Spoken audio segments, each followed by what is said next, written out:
How to set up an invoice for your company in LiveChat subscription section.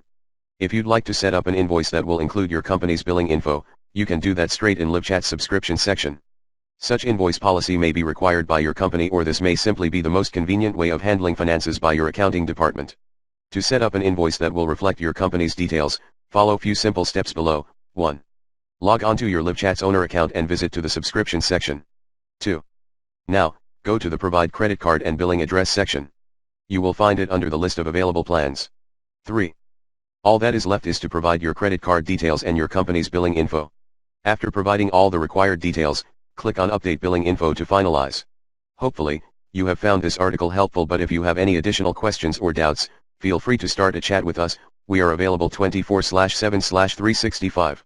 Hit https://lc.chat/664k and get yourself started with LiveChat.